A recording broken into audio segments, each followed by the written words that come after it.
Today's episode of The Train is brought to you by Coach's Oats.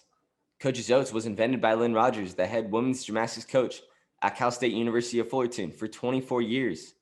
Coach Rogers recognized the nutritional benefits of a bowl of oatmeal, but disliked that mushy texture. So guess what? He did what any good coach would do, and he went back to the basics.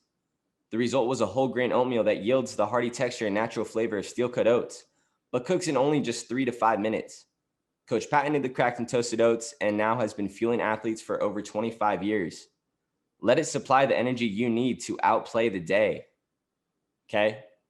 And if you guys enter the code COACHES25, COACHS 25, okay, you get 25% off your first bag.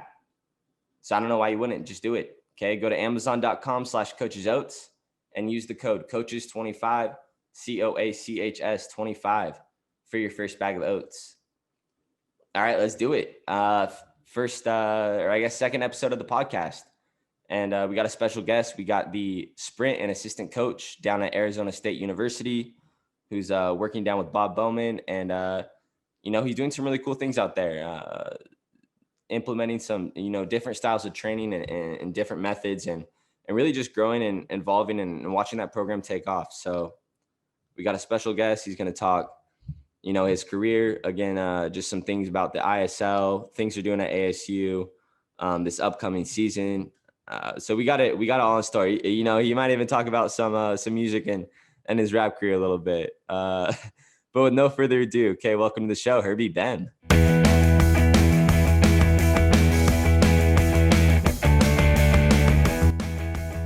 Herbie Behm. Welcome. Hold up one sec. We'll wait for you to connect, get that camera set up. There we go. You went with the gray shirt today. Yeah, changing it up. Yeah. All right. Well, Herbie Behm, welcome to the show. This is our second episode. Last week we had Mark. Actually, let's start the episode by saying we actually had you on November 6th. We did a really good, hour-long podcast. And, we finished up, and I gave you a call and said, Herbie, I got some bad news. Great podcast. We actually didn't get any of it. So you so gracefully said that you would do it again on Monday. And we've had our first take. Now we know when to hit the punchlines, hit the jokes. Yeah, those are the prelims. This is finals. We're ready. Yeah, exactly. We joked around about getting Michael Phelps on as our third guest, but we just decided we'd get you on twice. So nice. Yeah, that's even better. We'll save Phelps for week 4. Yeah, and that'll be good for week 4. No, but for real, Bob's the plug. So if this podcast goes well, there's a chance that Michael Phelps could fingers crossed, could listen to this. Yeah, there's a chance, Or it's discussed, because I think you were telling me Bob's actually still really, really close to Phelps. They talk every day and stuff like that, right? Yeah, he eats dinner with at his house with their kids pretty much every night, I think. Is he Uncle Bob or is he Grandpa Bob? He's Grandpa Bob. He's Grandpa Bob? That's actually sick. So that could be discussed. Bob could go say, hey, there's this kid, he just crushed this podcast with her. Our coach here, you have to do it. No. But we're kidding. That's the thing. This is the next step for Michael, is getting on this podcast. Beijing was the first step. Then this is the next thing. This is next beast to conquer. He's been prepping 12 years for this thing. Yeah. So we'll get him on. And then once we go Phelps, then we're really going worldwide. We're going to go on, get Kevin Hart, like you were saying, a swimmer. I'm sure he loves to talk swimming. And all the time. That's his thing now. Yeah, we'll go World Star. It'll be like a swim version of World Star. Yeah. Oh, yeah. A clean version. So we're super stoked to get you on again. We want to just kind of get you here. Take us through your career, starting as an age grouper down in New Mexico, not a huge swim state, I can imagine, and how it's helped shape your perspective as a coach. Well, yeah, I mean, it's obviously unique growing up in New Mexico, especially swimming in New Mexico when I was there, because there was maybe 200 total swimmers in the state. And I was crushing pretty much every 8 and under record. So I felt like I was pretty fast. Do you still hold records down there? I actually looked up I still have the 8 and under 25 free record. No, So what is that? What'd you go? It was 13 seconds. It's Dude, that's 20 years old disgusting. now. Yeah. Dude, my 12-year-olds are struggling to get under 15. Yeah. You're flying, man. All Yeah, right. I think I still have a couple other age group records as well. Heck yeah. Because I actually had the New Mexico high school record there that I broke as a sophomore, Right. and then moved to Arizona and had the Arizona one. So I think I was the only person to have the same 50 free record in 2 different states at the same time. So Heck yeah. That's mad respect. But yeah, I mean, it was kind of shaped where obviously growing up in New Mexico, it's pretty small. So that's kind of whatever you see is what you think is normal. And then we start going to bigger meets outside and start realizing like, oh, there's some way faster kids and way better teams. Well, what got you into like swimming in New Mexico? If there's only, you said there's only 200 kids doing it. What was I want to start swimming in New Mexico? My mom was a swimmer. She swam all the way through college. She actually swam at SMU. And my dad played college football. So I kind of just played a bunch of sports growing up, and swimming was one I always did and just kind of was really good at that since I was little. It's fun to win. So that's the one that kind of stuck. But then I moved to Arizona after my sophomore year of high school and swam for Tucson Ford, and Rourke Fink was my coach there. And he's still, a great coach. He's had a ton of success. He's the head coach of Austin Swim Club right now. And I mean, at the time he was years ahead of kind of the average club team in terms of what we did for training, where even at that time, this was 2006, 7, 8, we had 3 groups, like a sprint, middle distance group, which is still kind of abnormal for a club team. And it was really specific work. And I just kind of thought that was normal. Yeah. So then when I went to Why college, it should be. Makes sense, right? Yeah. Then I went to college, and it was like, totally eye-opening, because it was, I had literally never in my life, I think, done a practice more than 5,000 yards. And then went to college and was doing like 10K every workout, and it was not working for me. So I kind of started to try and figure out what actually makes people swim fast and what it is that causes adaptation. And so my second year of college swimming, I had this your lung first infection. year you were at Tennessee, right? Yeah, my first year I was at University of Tennessee. Okay. And that's a whole nother podcast to tell the whole we'll get story you on. We'll do week 4. We'll set up for week 5. Okay.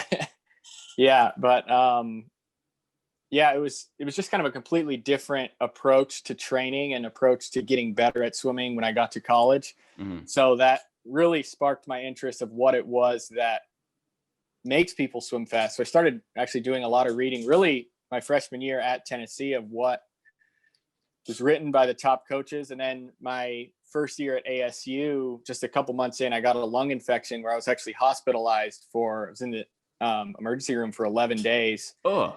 And I had, this lung was literally filled with fluid, and it was obviously put a pause on the swimming career for a while. Patient 0 of COVID. Yeah, I think it was. That's why it's like, I'm seeing when this first started, it was like maybe, I think I had it like 10 years ago. No, but you're immune now. Yeah. Your body's adapted. Wait, no, take us through that. That's crazy. Yeah, so that was, the craziest thing that had ever happened to me. So it was, so at the time, ASU. Were you aware of what was going on? Were you conscious like during all this? 11 days in the emergency room. Yeah, so we were actually at a meet. This was actually kind of funny. So okay, good. This was when ASU got their team cut in 2008. So this was right after that. This was in 2010, I think. And so we were like a super low budget team, and we went and swam some like Cal State Bakersfield and then USC the next day. And we only got 3 hotel rooms for the whole men's team. So we were staying 6 people in a room. Okay. So I was sleeping, probably breaking so many regulations. Oh yeah, you're not allowed to do that. We just wouldn't Yeah. have had that meeting. But so I was like, I was sleeping I had like 2 cushions from the couch, and I was like sleeping on that. And I woke up and I thought I like displaced my rib when I was sleeping. Cause that's happened before where I just wake up with like a cramp, and then I'm like, oh man. And then I swam next to Vlad Morozov, and that was like the season he was just breaking Oh out. He no. broke their school record next to me with a like Was that when he went 17.86 lung in the 50 at NC's that year? I think it that was. that was the year before, but this Oh. year that's like when he was first getting really fast. But yeah, I Yeah. like had the worst meet. I remember I went like a 48 and 100 free, and he went a 41 right next to me. And I just remember pushing off the last wall, looking forward and not being able to see him. He was so far in front. Yeah, he's climbing And out then talking to coach as you're finishing it. yeah, and then I'm like, my lung hurt so bad. And then it went on for like 2 or 3 days, and then it was like I literally thought I was going to die for like probably 24 straight hours because I just couldn't breathe. And then went to the hospital. I had 3 chest tubes, and they just kind of drained that out for 11 days. And it was like by the end, I had lost like 40 pounds. My And goodness. then when I was able to come back to school, had like a maybe 6-month time of recovery. And when I was well enough, started going to practice every day, and the coaches would let me just kind of, I felt like I was coaching. It was more just hanging out on deck and kind of helping out a little bit. But that's when I kind of started actually doing on deck coaching. And that's something that even then I feel like I've enjoyed that aspect of it more than the competing aspect. I like the training and I like competing, but I really like the figuring out what's necessary to cause the end result and each step that's along the way. And that was the first time in my swimming career that I really got to take a step back and actually look at what people are doing and see that, it matters how you're doing it as much as what you're doing, and how, sometimes it's like, might be better to just have this kid just stop and might be better to get on them to make them work harder. Or there's a lot of different ways of doing it, and kind of looking at it from the outside helped me a lot in my development. And then 2 years after that, right before 2012 trials, I got appendicitis and then got to do that whole thing over again. You're like, oh God, it's happening again. Yeah. And spent most of that summer, couldn't swim for a while, and got to train one of my friends who was back home from, he was swimming at a D2 school. So that was the first time I got to do actual on deck coaching, or actually on like writing the whole plan and seeing how it worked out. And wait, did you get to swim at 2012 trials, or did appendicitis wipe you out? That was the end of it for that meet or that summer. Did you get to swim 28 trials? No, that was Were you too young? Were you too young then? Well, I just wasn't fast enough. Oh. Yeah, you're a top prospect out of high school. I was like a short course specialist. Heck yeah, big time turn start. Yeah, 19.8. You should have trials. Yeah, I was 19.8 to 24.0 long course, so I couldn't really. The wackest conversion there was. Yeah. Okay, so you got appendicitis, and then kind of take us through. Who was the D2 swimmer that you were working with? His name was Tom Smith. So it's hard to find that if you search USA Swimming, but there's probably a lot of them. Tom Smith. There's probably a billion of those guys. Yeah, he was a friend of mine, and he was back, and his dad was he was a surgeon who did appendectomies, and he was like, I remember being like, oh my God, I'm in so much pain. He's like, just come to my house, and my dad will tell you right now if this is something you need to go to the hospital for or not. He was like, oh yeah, that's appendicitis. That's so tough. So, but then they were actually like super nice, and his parents, because kind of let me stay at their house for that whole summer instead of like nursing myself back to health by myself in a crappy apartment. Got to stay with them, and then in exchange train Tom. That's it. And that was pretty fun. But it's interesting looking at it, because it was, I think there's so many ways obviously to get better at swimming. And I was definitely kind of upset with how I was doing anyways in college, with going from a pretty race specific model of training in high school to a really general, just like Let's see how much work we can get in. And actually, I never beat any of my high school times the whole time I was competing in college. And that just happened to be, so that time when I had appendicitis, that just happened to be when Brent Russell started writing all of this stuff on USRPT, and I read literally everything online, as well as pretty much all of the like sources cited on those papers. Went and read all of those as well. So I was like really obsessed with that and kind of got into it, and that's where it started to kind of teach me the physiology. Sorry, what's his name? Dr. Brent Russell.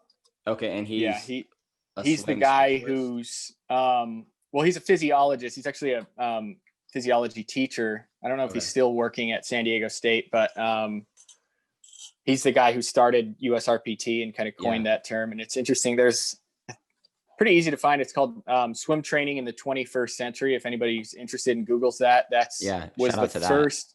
Yeah, we'll drop it in the link. Yeah, definitely. Technology, right? That was the first paper from him that I read, and it kind of made so much sense. And was all the answers I was looking for at that time, because it was like, you got to do this specific work, and there's certain things that are just necessary to transfer to the race. And reading that was really what started my coaching career. I mean, when I started, it was like, everybody's got to do 100% USRPT. If it's anything different, it's not going to work. Yeah. And definitely now it's obviously working with Bob Bowman. That's not what he does. Yeah. And I think it kind of came at the perfect time for me, because it, like, my last year swimming was actually my last year at ASU. In January, our sprint coach left, and that's normally we would be all in one group, and January is when we can start the sprint group. And then he was gone. We only had 4 kids in there at the time. And my last year, the coach left. So they were like, look, you guys do whatever you want. You can just train yourselves for the rest until Pac-12s, and we'll see how it goes. And that was like the best thing. That was literally like Christmas Day for me. Which you would think it'd be exactly the opposite. Oh yeah. Yeah. That I was like, stoked to do that. So, I would write the workouts. We had 2 days a week when a coach would come in and help us, but the other 7 practices were just up to us.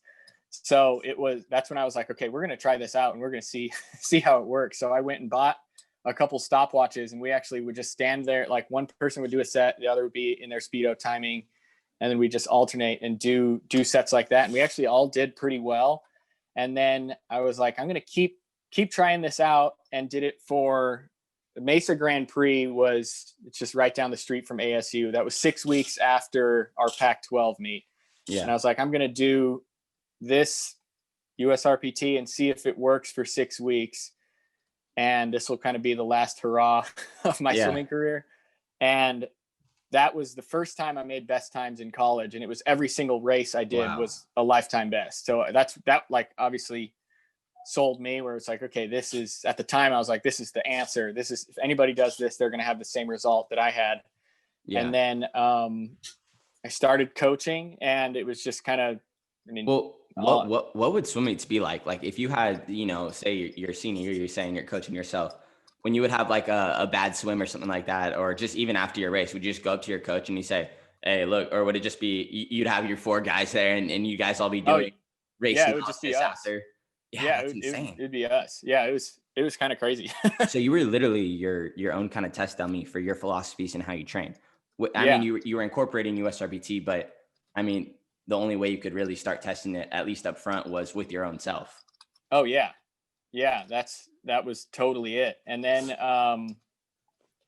so then actually after that meet, I started training I swam for the rest of that summer. Yeah.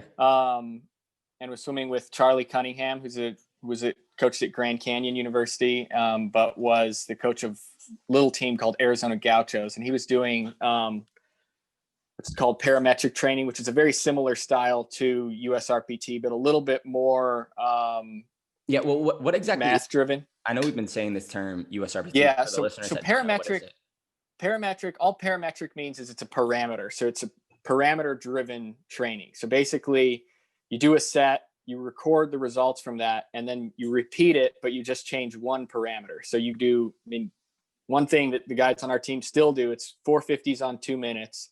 You get that average, and then you repeat the set, and you can either go 650s on 2 minutes at that same average. You can do 4 again at a faster average, or 4 on 130, but you're only changing one parameter each time you do that. Okay. And you make one subtle change to the set over a whole season to where at the end you have a completely different result than what you started with. So you're really controlling the training, and that's, that's a Soviet style of training, and that's the guys I look to. All the Soviet authors who've written pretty extensively about sports training are still years ahead of what I think the best guys in the world right now are doing. And those are from writings from the 70s and 80s. Yeah, it's crazy to see how swimming is kind of shaped. And one thing that I really like about USRPT, and we'll let you get back to kind of how you incorporated it. I know you went down to the Phoenix Swim Club, but it's so detail oriented. We're growing up, I feel like a lot of club swimmers out there, especially my generation, we're just kind of taught that it's all about hard work and how hard you can train and how long you can train and how much distance can you put up and how much can your body really take. And that's kind of what separated swimmers, where they just kind of weeded guys out, and the best were the ones who were really going to survive. Where it's, maybe we have this guy who's, 6'4" and can't handle the yardage, but if we get him specifically trained for this 50, we can get him going 19.5. Yeah. And I think that's really what separates USRBT. It trains you how to race every 25 to the detail. But continue with how you started to incorporate that down in the Phoenix Swim Club. Yeah. So when I started at Phoenix Swim Club, it was pretty much just very race specific work, nothing general whatsoever. And that was with, from 10-year-olds all the way to, that's when Giles Smith, who was actually my freshman roommate at Tennessee, had just graduated from U of A as well. Yeah. That dude is fast. Yeah. He's explosive. And he came, he's super explosive. I mean, when he's on 25 fly, when he's on 25 fly, he's as good as pretty much anybody. Caleb's pretty tough. Caleb's the one guy who would just, anyone who thinks they're the best in the world at their event, just don't tell Caleb. He'll come in and sweep it. Yeah, he's pretty hard to beat. I think Giles they could be. He could win sometimes, but Caleb would definitely win some of the times as well. Yeah. But yeah, and then doing that, being able to right at the beginning of my coaching career start with somebody who is very elite, as Giles was and still is, was really cool, because it's like, that's putting it to the test, where if it doesn't work well enough to get this guy going, it's like pretty obvious, to where it's like, okay, he was whatever speed last time, and then you did this and he sucks now. Like, that's definitely my fault. Yeah. But yeah, it worked really well. And it's, his first year when we were working together, he actually made the national team. And then his second year was Pan American Games champ in the 100 fly. And that taught me a lot, and doing it where it was that style of training with, I had the red group, which was like 11, 12-year-olds. And then were you doing SRPT with 11, 12-year-olds? Yeah. That's insane. Yeah. I coach 11 and 12-year-olds, and I kid you not, I'm going to break you off real quick. No, that's all right. The other day, I was trying to get my 11, 12-year-olds. This is literally the set. It was a 200 freestyle followed by 825s in IM order. Okay, listeners, 200 freestyle, 825s in IM order. Okay. You got it? What's the set? 200 freestyle, 825s IM order. I kid you not, a 75 in, they all start doing butterfly. It does the thing where it's like one doesn't know, and he looks over and he might see someone else doing something. Somebody else, and then everybody. Yeah. And then soon, and it was like, we had to get that meeting come together, and it's like, guys, look, I need you to pay attention. USRPT, if we were to do 25s on 2 minute, it would be just madness. It would be pure madness. So I think that speaks levels to your coaching abilities. But continue. Yeah. Continue. No, yeah. I think that's what it definitely showed me, the positives that there are in USRPT, and also showed me the negatives very quickly. So I think I was lucky to be coaching really young kids, high school group, our senior group, and then some professional swimmers, and getting them all going with the same kind of core philosophy. But each day I would go have up to 5 practices a day. So I'm like getting a ton of feedback as to what works and what doesn't work. And obviously I learned that pretty quickly. So I think I was lucky with that. And that's where I think it's clear to know that, USRPT is a tool, but it's not the only tool that's necessary. You need, it's the saying of like, if all you got's a hammer, everything looks like a nail. Yeah. When I first started coaching, it was like, if you just do some USRPT, like that'll fix all your problems. Yeah. And then you try that a couple times and it doesn't work. And you're like, okay, I got to rethink this. And that's when it goes down to really finding what the athlete's weakness is, building that up while still feeding their strengths and making sure whatever makes them good, you're not giving that up. Because if it's like, Giles, who's super explosive, a lot of top speed, if we just completely give that up, he's not going to, have his weapon. So you can find ways of improving that. USRPT is a way, but there's also a lot of different ways. And if you do too much of just one thing, then it kind of gets stagnant and they stop improving on it. So you got to kind of learn how to shift that, how to fit it to the group that you're using, and know that that's always going to change as well. Well, it's funny that you mentioned that, because I actually did my homework, or actually not even really my homework, but I wrote 3 things down that I think you do really well as a coach. And I'm going to list those off. You think you know what they are? Maybe. We'll see. Yeah. We'll see if I agree or disagree. 1, your ability to rap. Oh yeah. Well, of course. 2, your hype god. Of course. 3. No. Okay. But okay, these are the 3 real. Well, actually those ones are real too, but these ones apply to swimming. Just specific to coaching. Yeah. 1 is your ability to relate with swimmers and create personal connections. Because I think that's one thing you did really well, is when you showed up, you acted your age, but you were mature. And like you said, you knew what you were talking about. And that kind of goes to my next one, which is number 2, which is adapting to each swimmer in a unique way, which is kind of what you were just talking about, and understanding that maybe what works for someone else might not work for everybody, and trying to figure out by each individual swimmer what's going to work for them, and how we're going to get ready to execute that when the time comes. Where I know a lot of other coaches, it's like, all right, we're going to do 6 kicks off the wall. Why aren't we doing 6 kicks? It's like, okay, no, let's break it down. Not every swimmer in the world does those 6 kicks. So I think your ability to adapt, and then I think your just knowledge of the sport and swimming itself, and all the research you do with the history. And I think there's a lot of coaches out there that know the history amongst, like, oh, Michael Phelps got the 8 gold medals. I can only think of Michael Phelps, but Caleb Dressel, they know all the stats, but they really don't know the history and how swimming's evolving. And they're pretty stubborn to research and kind of look into the new philosophies. Those are your 3 that I put down. I know there's a lot more, but I know just kind of as you were talking, I wanted to cover that real quick. But kind of continue on as your coaching career started to shape down at Phoenix Swim Club, and now kind of get ready to head over to Utah. Yeah.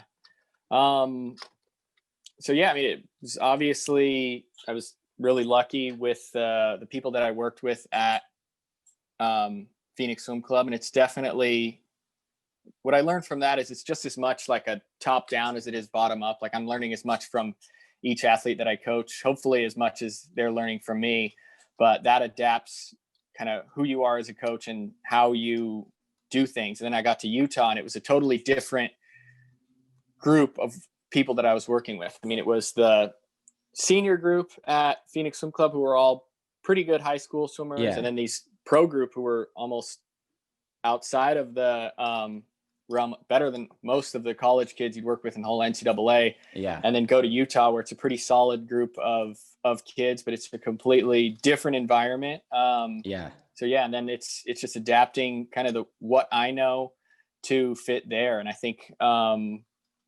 definitely looking back, I think there was a lot of stuff I could have done better, but that was, a great learning opportunity for me to figure out how to get these guys going in a direction. Cause just like mean, motivation wise at Utah, it was really good during the college season. And then after March, it's like, I mean, very little focus on, at least at the time, that swimmers weren't really into long course swimming. It's hard in Utah because there's only one long course pool in the whole state.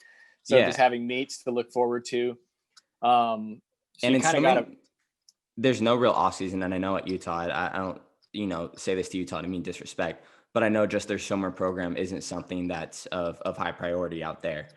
So it is kind of hard going into the new year, you fresh every year, understanding that, a lot of athletes kind of disperse and either go back home and train, or sometimes they don't train at all, which I know can be frustrating. yeah.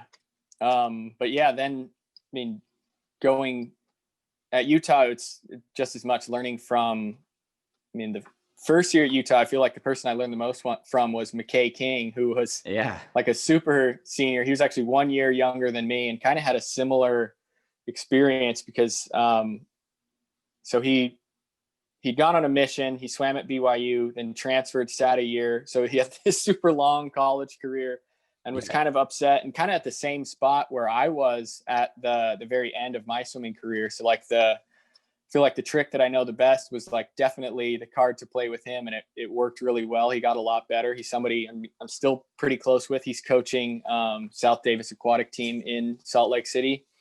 And then also that's when Paul Unger started swimming really fast. And he was somebody who was really fun to coach because he's super detail oriented, kind of fit really well with my style of coaching. He takes that to a whole nother level.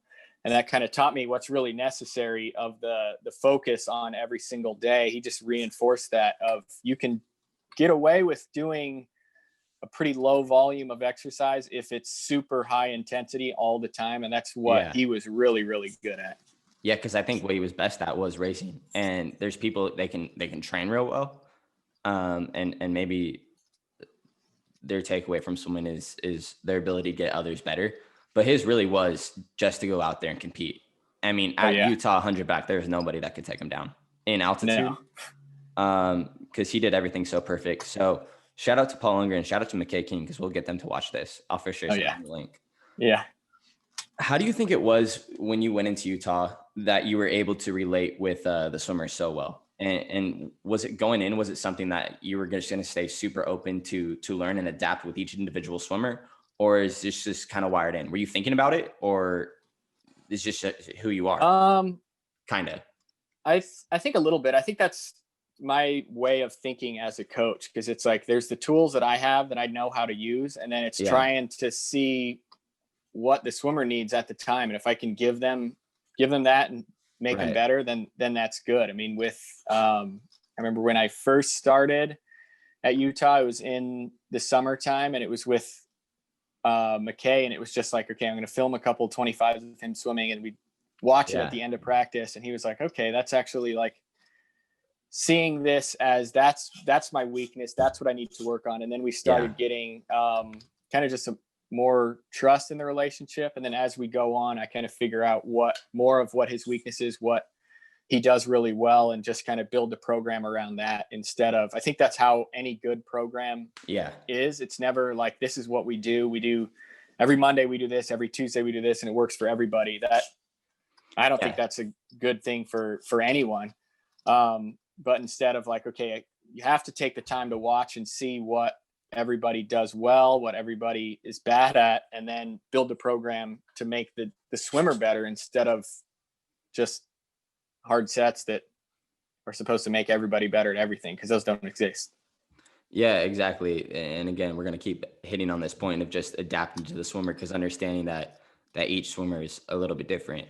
And I think if you can break it down, I don't know why swimming really isn't, I get swimming's a different sport. You're in the water, but in the terms of the way we train, I feel like you can relate it to other sports. I mean, football, basketball, every guy in the NBA has a different shot. Every guy who throws a football, every quarterback has a different throwing motion. So I think if you were to just break it down and obviously hone in on the key points of, high elbows, catch, but understanding that there's going to be differences to make each swimmer unique. And again, I'm going to keep hitting on the point that you do that so well. And so, now you're at Utah. You worked with Paul and McKay. That was kind of your startup. You started doing the videos. and getting those posted. Was that your original start to posting a YouTube series? Because, well, I guess I don't want to say YouTube series, but for those of you listening, Herbie Behm, if you go on YouTube, has a channel where he posts, I think, every video taken workout, so your athletes can go back and watch them and see what they're doing. Talk to us about how you kind of got started with that. Did it start with McKay? No, that started with that was actually when I was coaching at Phoenix Swim Club. There's guy Coach Taco. His name's Takahisa Ide, No. but everybody calls him Taco. Was that the guy from Puerto Rico? No, this is Taco. He's a coach from Japan, and he's the masters coach there. And like, we were still, when I first started coaching, was still kind of, I swam like a couple masters meet, and he just videotaped all the meets, and I was like, and he just posted them on YouTube and would just send us the link, and I was like, that is the most useful tool I've had like my entire swimming career.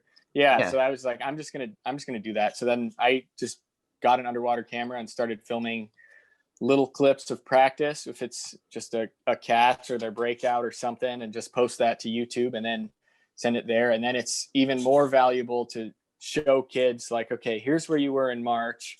Now look at your stroke, how much it's gotten better. Because actually having concrete evidence, that's kind of the most, I'd say that's what another huge core of my philosophy is, having the real evidence of like, this is what you looked like before, this is what it looks like now, it's actually different. And then having the times from sets a couple years ago and now, so they actually see they're making progress, instead of like, well, I mean, I don't remember what you went, just try harder, I guess. Because that's very limiting. And I think that the swimmers lose a lot of faith in the coach when the coach doesn't have any actual evidence to show that they are making progress. Yeah, exactly. And even if it's not with a time, it's with something else, because sometimes you make that difference, the time's not going to come immediately, but if you consistently work on that and then master it, then the time will come.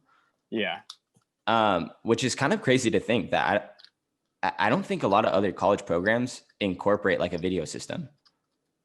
Like, I think video works pretty limited at most universities, which seems kind of ridiculous, but it's a pretty simple tool that's like not a secret at all. People just don't use it. And now, I mean, with now it's actually easier for me. I just have just a life proof case on my phone and just film it underwater and send it immediately. You can just upload. It's 2020. That's technology. So coming out of Utah, now you're at Arizona State. I know you were strictly driven on USRPT, and if you're just tuning in, USRPT is ultra short race-based training. And you can go back earlier in the podcast and listen to Herbie explain it. But take us through kind of how you spent 2 years at Utah, kind of how you got recruited, or I wouldn't want to say recruited, but the job kind of opened up at ASU, and how you ended up there, and how Bob's kind of helped influence and shape your perspectives with USRPT, but also incorporating other styles of training. So, I mean, it just kind of came up where there was a position needed at ASU, and one of a friend of mine, Dan Kessler, who was a coach here, he was like, look, I think you'd be great for this. You should apply for it. So did, and it worked out, and kind of quickly got to come back to ASU, which is where I swam, which is where I graduated from. That's where my wife graduated from ASU as well. So it was kind of the perfect situation for all of us. And when I got here, I'm obviously not going to be the guy who's like, you know what, I know everything, so I'm not going to learn anything. So really made sure I just tried to take everything with an open mind and try to absorb all of the way Bob does things, because he's obviously had a lot of success getting people to swim fast in a lot of different races. So try and absorb that and see what actually works. And that's where it really kind of expanded how I see things and how I do things. Because his has a lot of speed work, a lot of fast stuff, but in different ways, to where it's maybe parts of the set and there's a different physiological focus as opposed to just reps at pace.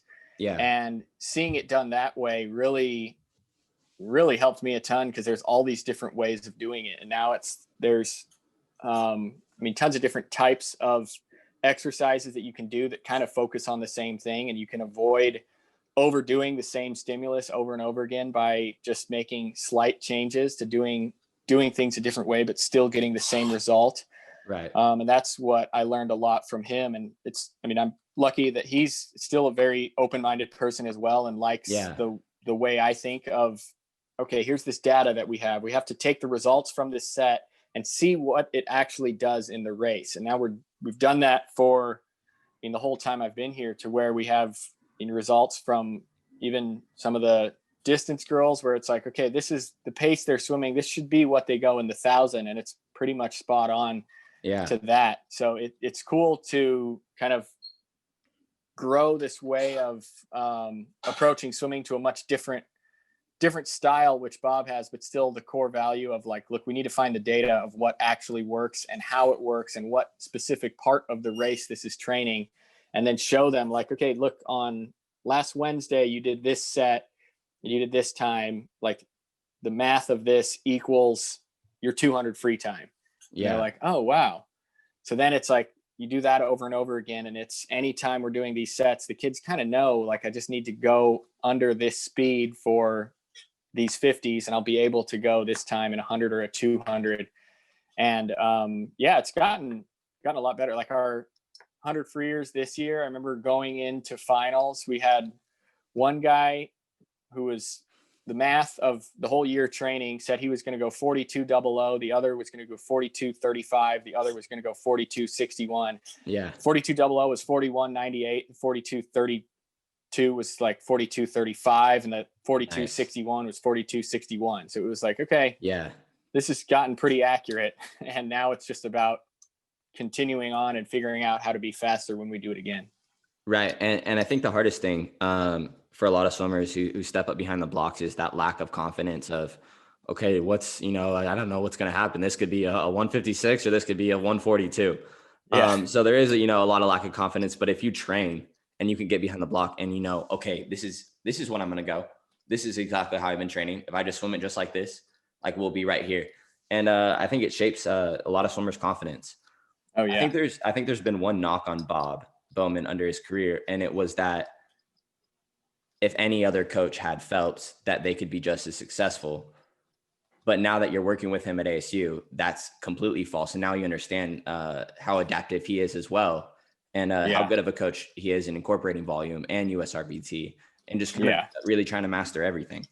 Yeah. Yeah. I think that's what he does best, is it's kind of fitting everything that people need into each week and just building that up at a rate to where they're never dead. That's the one thing that's funny is anytime. So the rumors are false. Yeah. Yeah. The rumors are false. Yeah. The swim, it's pretty funny seeing it now from more the inside of whenever Bob swimmers in the past have like a fast in-season time, they're like, oh, well, they're tapered. Like that's just why they're swimming fast. And it's like, oh, well, I mean, I remember. No, he actually is one of the greatest coaches.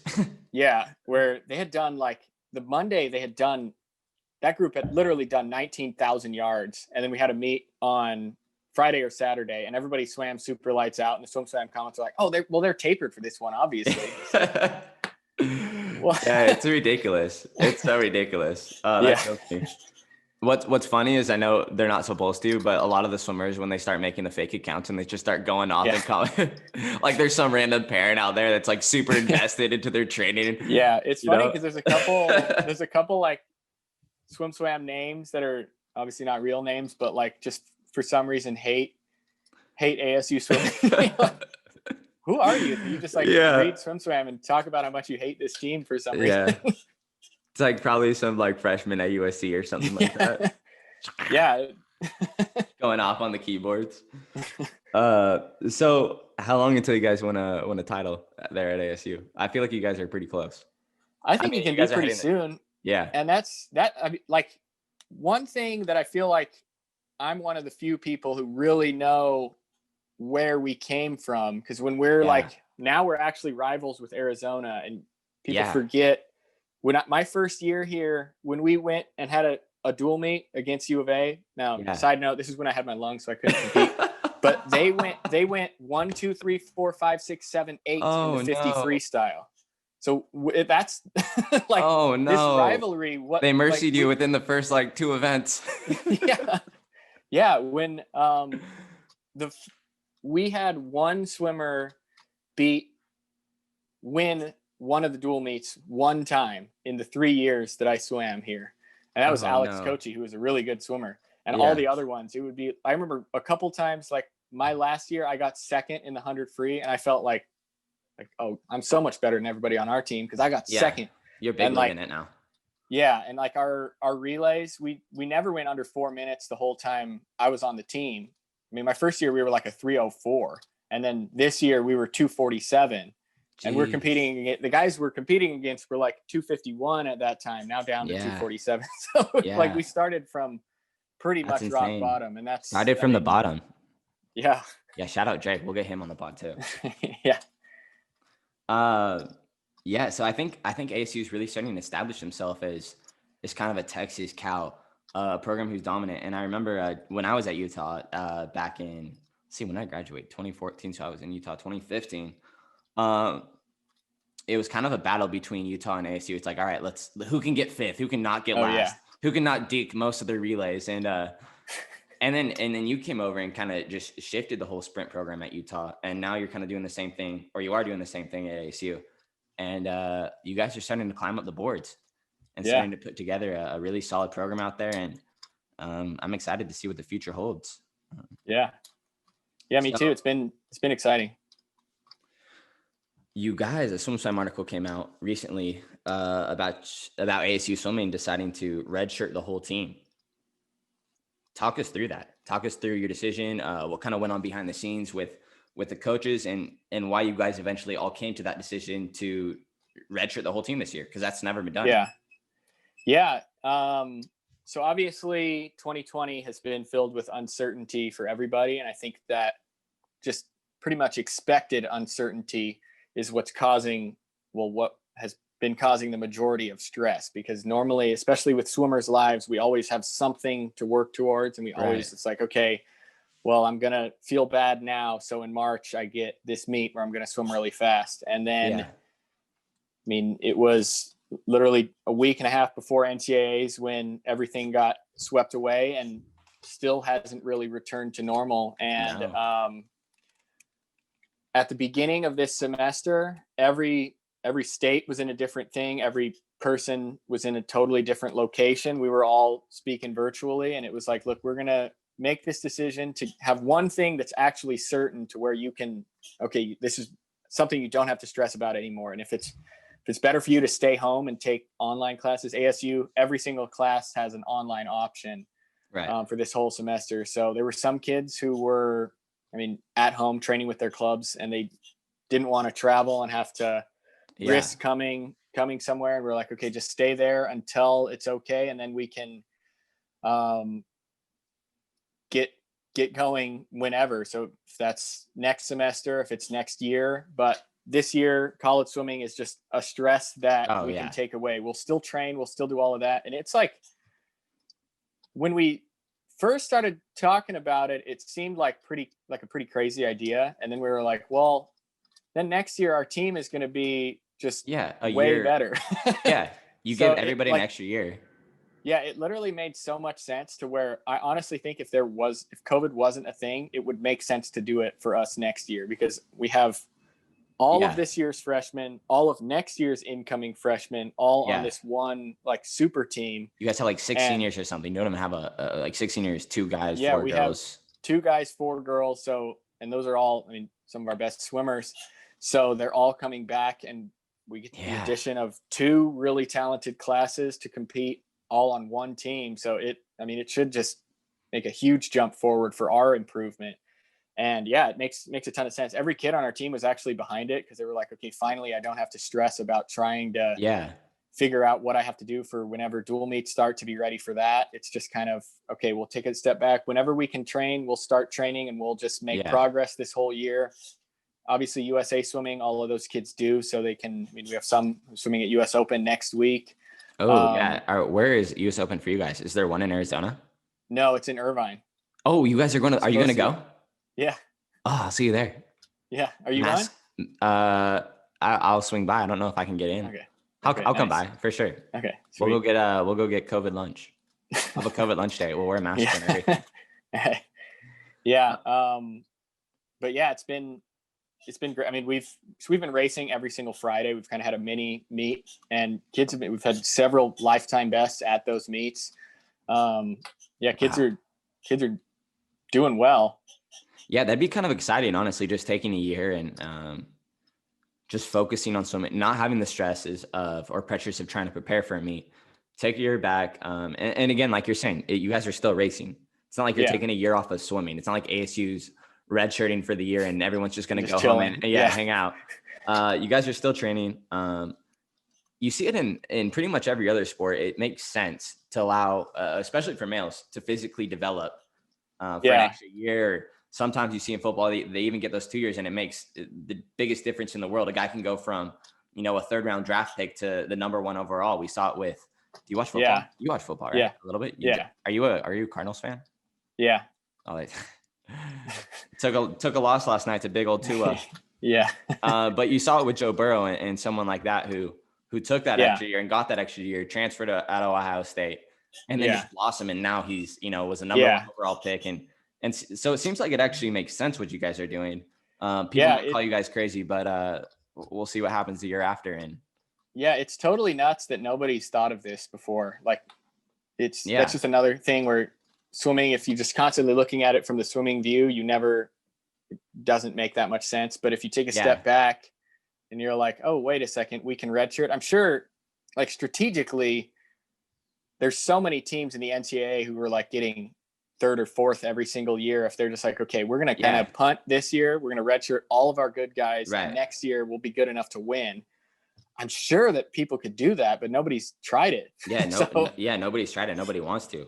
Because I yeah, think in for a team like maybe, let's say Auburn or we'll see like SC or someone like that, Florida, a team like that who's trying to win NCs, who maybe won't get the top recruits like Cal will, but if they can yeah, take their guys, wait an extra year, and then just let these guys kind of develop on their own, yeah, uh, yeah, I think swimming, the competition could be a lot deeper. yeah. That's pretty sweet. Are you guys excited? You guys excited to see kind of the results? You guys are the first Oh kind of yeah, test dummies for this. yeah, And it kind of looks like college swimming or college sports doesn't really seem like right now um, it's heading in the right direction in the sense of just COVID cases are starting to kind of go through the roof. It's picking yeah, back up. So it's kind of cool to see you guys also make a decision who's really just looking out of the safety of your own swimmers and yeah, kind of allowing everybody to kind of stay in your own bubble and just yeah, focus on swimming. yeah. That was the other thing, because we're like, realistically, we have no idea what NCAAs or Pac-12 is going to even look like. So let's Seriously. just take a step back, and Yeah. next year, if this is better, we'll just go back to normal. If not, we'll at least have a year of learning to kind of see what to expect. Yeah. Um, but yeah, I mean, I know, like, Clemson's a good example of, you can have all the players, and then if one of them gets COVID, if your starting quarterback gets COVID, it's like Yeah. you're done. I mean, if we You're were done. a week before Pac-12s, because we ran into the situation 2 years ago, where we had two of our best freshmen the weekend before Pac-12s. They both got mono, so they were Oh, out I for that remember you whole telling me meet. that. Yeah, so it was like, that was pretty stressful. And if that was to happen again, so those guys are both two really. Cody Bybee's one of them, who's the fastest 50 flyer in the NCAA on a relay this year, hasn't been able to swim at NCAAs yet. This is going to be his junior year, and if we were going to Yeah. risk COVID and then just like, okay, your entire NCAA swimming career, you don't Yeah. basically Let's get to just swim at waste another year. NCAAs. Let's just Yeah. redshirt and make sure that we don't screw this up. Yeah. We get 2 solid years. And Yeah. that's a perfect segue into my next segment, which is I want to talk about the ISL. And kind of like you're saying, maybe a guy like that who gets that extra year kind of opens up the door for him to get into the ISL and maybe get a chance Yeah. to swim professionally. Let's talk ISL. What do you think about it? You think you like it? Do you enjoy it? Yeah, I like it. I think it's great. I think it just exciting to see. I think it's good to I think it's good to compete that many times, especially right now with the bubble. It's pretty cool to where these guys are competing. They're like two competitions 3 days off, compete, 3 days off, compete. So they're just learning how to race over and over and over again. And I think that really forces form to come pretty high. Yeah, especially right now, because I think this year would be all whack, kind of with the Grand Prix series being probably all canceled. And in that sense, so it kind of seems like all the top swimmers are still kind of getting that bubble to practice competing and preparing for Tokyo 2021. The ISO, I enjoy it. It's great for the sport. I think there's a couple things. Have you watched it yet? Did you watch like the ESPN broadcast of it last year? It's kind of confusing, I think. Yeah, they just need to explain the rules. Yeah. Like, when everybody who's like been swimming their whole life doesn't understand the rules, they should either explain it a little more or make it simpler. Because I like the idea of like, okay, if you swim fast enough, you get extra points. Yeah. But it is kind of weird to where it's like, okay, if you have one really good person on your team, which I guess that's how other sports are, but like you have a really fast 50 backstroke and you score 34 points. It's like, what? No, yeah, I think it could get a little deeper. I think we need a draft system. So I think every year, I don't know how it would work. Maybe you get like, there's 10 teams. So maybe there's like how would it be? Maybe 22 rounds, 10 picks. Each team gets a pick. Something like that. Maybe 2 rounds, 40 picks. And then on top of that, each ISL swimmer, I did my research, is paid a base salary, I believe, of $15,000. And they can earn up to, I think Caleb Dressel was like 100,000. I don't want to be discussing their how much money they make, but it's online, so I can talk about it. Yeah. So he's making up to 100K. But I think like for the league to really develop, we need to get the salaries all mixed up and trades and stuff like that. So it's like LA Current's like, oh, we're gonna trade, two first round draft picks for Caleb Dressel, and it's gonna hurt, but we'll be getting the points up front. And then I think that kind of opens up the gambling system, which I think could help back the league. I didn't realize the ISL was funded by a Ukrainian Russian billionaire. Yeah. Konstantin Grigoryan. Yeah. How do you say that last name? I don't know how to pronounce it, but he's like honestly done more for swimming than almost any single person besides like Michael Phelps.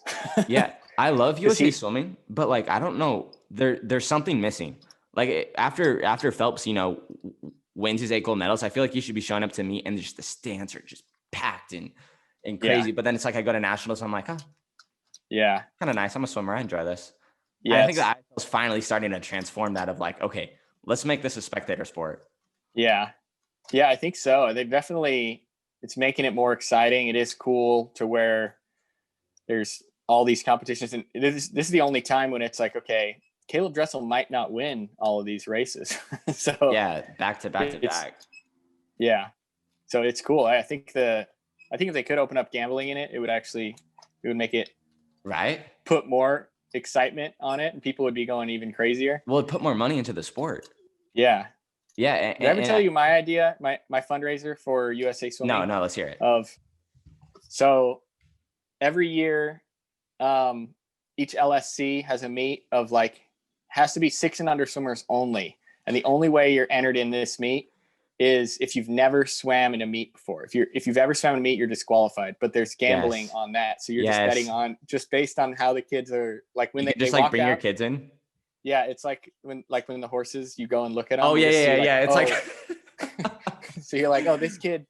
Yeah. Oh, that kid doesn't know how to wear his goggles. Like he's pretty big, but no way he's gonna swim fast. They have like a quick 10-minute intro in the beginning of the meet where they all walk around the pool deck. Yeah, like 3 times, and you're weighing them up, dude. That's it. I'm telling you, that's what we got to do. Sometimes there's just like, there's like a little kid who doesn't look physically intimidating at all, and like a big kid, but this little kid just knows how to swim really well. Yeah, exactly. And you gotta get like one-on-ones where there's weigh-ins and stuff, and there's class divisions. There's like this is perfect. This is the idea. Yeah, but then it would get we have to like somehow prevent corruption of like parents training their kids in their backyard for like a super long, like their whole life, so they're just super ready to go. This is like something Barstool Sports would get all over. Oh yeah. Sell it to them. That's the next step of this podcast. Then we start whatever this league is called. Yeah, what would the name of this league be called? I don't know. It's And then you start breeding these kids at like 6, start giving them like HGH and things. some of these kids' birth certificate. Yeah. It's like what's that movie? Benchwarmers, where it's like I am 6. Is that what it says? Yeah. There's a picture with like $20 I think that's it. No, but I think for someone who's not into swimming, if they could throw money on it, I think they like that. It seems that America's all about these days. Yeah. So who's the next up and comer? So I think we're both going to agree that Dressel's the next big thing in swimming. Is he the next? Can there be anyone who really is the next Phelps and can bring the attention to the sport like Phelps did?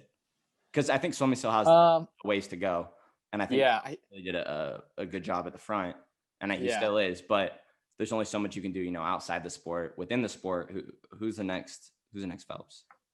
I think so. I mean, Dressel's definitely the guy right now, and I think he'll bring a lot of excitement at the Olympics, especially because since my whole life of watching the Olympics, the main character has been Michael Phelps. Yeah. So this will be the first one he's not at. Right. And he'll still probably be the talk of it. Yeah. Now it's time for somebody else to step in, and Dressel's definitely going to do a lot. And with a mixed relay, I think there's pros and cons to that. I think when people are like, wait a second, he won 4 gold medals on just relays, that might diminish some of the validity to his thing when they're like, well, yeah, Phelps was there, he would have won another gold medal. But either way, I think one person just beating people at a lot of different races brings a lot of excitement to the sport. And I think he's definitely going to do that, because just watching how athletic he is something that's pretty cool. It hasn't really been a big part of swimming. So seeing how far he can jump off his blocks and just his breakout each time is something that is pretty cool. Yeah. And I think people not in swimming will appreciate that. Yeah. He's kind of a freak athlete. I mean, you watch all these videos, did some Instagram stalking of Caleb Dressel. If we could get Caleb Dressel on the podcast, I know I keep bringing up people we could get on the podcast, but I think these are all cool names, so we got to do it. Yeah. He has these videos where he's like dunking. He's like a super talented drummer. He has his own podcast. Yeah. It's pretty funny. Yeah. It's almost as good as our podcast. Yeah, almost. But we can help him out. We can give him a call. we can do a podcast just coaching him on a pod. I'm just kidding. Caleb Dressel. No, but he's a super talented guy. Does a bunch of really cool things, and then he's kind of got the swagger that I think swimming needs. Where a lot of swimmers, we get the I'm lacking on the word, but where we're kind of just like swimmers are kind of dorky people. Yeah. Well, he's pretty cool because he's all tatted up, and he's all tatted up. He's actually like I saw he was sponsored by that. It's like a CrossFit company. It's called No Bowl. It's like he's like kind of feel like one of the first ones to get sponsored by a major company that doesn't have anything to do with swimming. Yeah, it's kind of cool. And then his tat history is kind of interesting. He went with like an American eagle. Yeah. Then he got like a bear with an orange. Yeah. Or was that a gator? I think it was a bear and an alligator with an orange. Yeah. And now is he back to the American flag? I don't know. He had like an eagle and a couple other things, and I know he got it like covered up and redone to where it's like even bigger and looks way cooler. He should go for the Post Malone face tats. Just buzz the face. Yeah, that's just once there's a swimmer with the face tats, that's when we've made it. Yeah, that's when we really made it. I'm ready. That's when swimming's gotten cool. Yeah. Did you see the other day in the ISO with Michael Andrew and I forget what team that is? New York Breakers or something like that. They did the dodgeball. That was pretty funny. Yeah. It's still pretty dorky. Swimming we're not trying there to do the intro stuff. But we're trying. So we're crossing the things off the list that don't work. We got to do a couple more of those before we get the thing that does. Yeah, I can't lie. I feel like if I was in the team, I would be like on the forefront of let's do this. This is a great idea. And then watching the videos, there was once. Well, yeah, remember at Utah, there's always like the football team. They always have one of the guys on the team who doesn't play, but he just hypes the crowd up with the towel, like spins it around. Swimming needs one of those guys on every team. I was kind of like that senior year. Yeah, you could do that if it was needed. You would step into that role. I threw down in those exhibition heats too. Come on now. Some Jacob Bars, me and Jacob Bars 1v1s, dude. Jacob brought the hype on the Heat shoes. Jacob brought the hype. Oh gosh, Jacob Bars. I think that kid. I think he's still in Utah. Shout out Jacob. Yeah, I Bars. think he is. Let's Yeah. listen to the pod. Oh man, there were some good times in Utah. Yeah. Interesting guys we had. I loved all of them. Interesting guys we had. No, they were great. Yeah. No one told a joke better than Jacob Barras. No way. No one told a joke better than Jacob Barras. All right. I think we pretty much finished up. Is there anything else you want to add? No, that pretty much covered everything. That was fun. You want to drop some bars?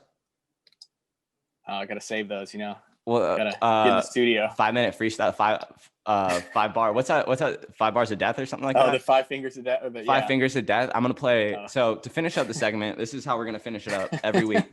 We're gonna go the 5 fingers of death with whatever swim coach we have on or swimmer. We're gonna play 5 different beats and they're gonna have to freestyle over all of them.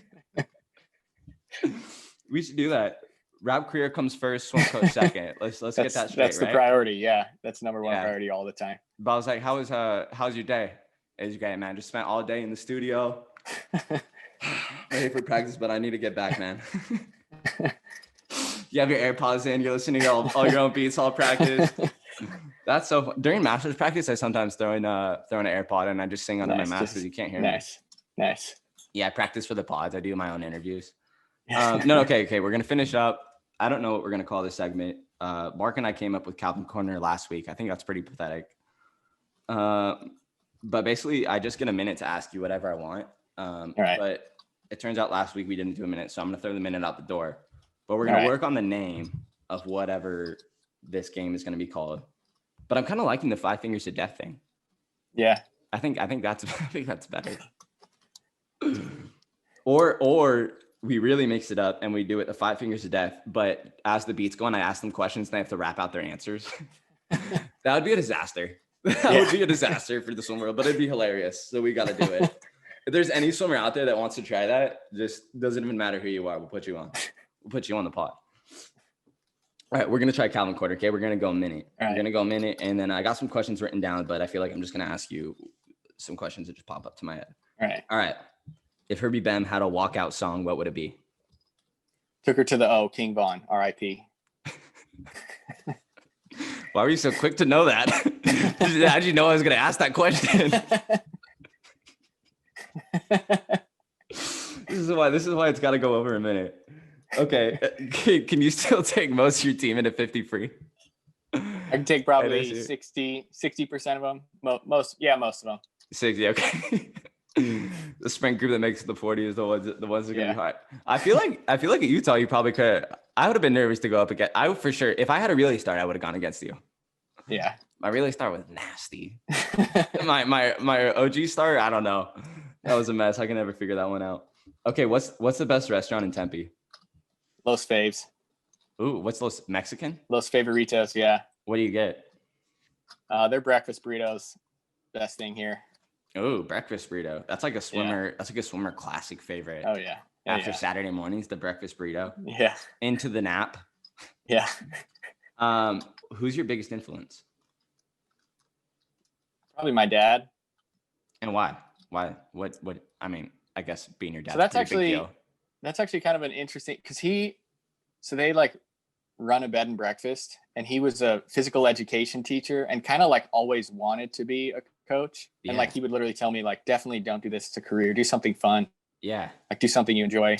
And if he could go back, he's like told me, he's like, yeah, I should have just like, I got that specifically he wanted to be a strength coach, which like wasn't when he graduated college in like the late 70s, that wasn't like a career you went into because there was literally no money in it. But he was like, seriously.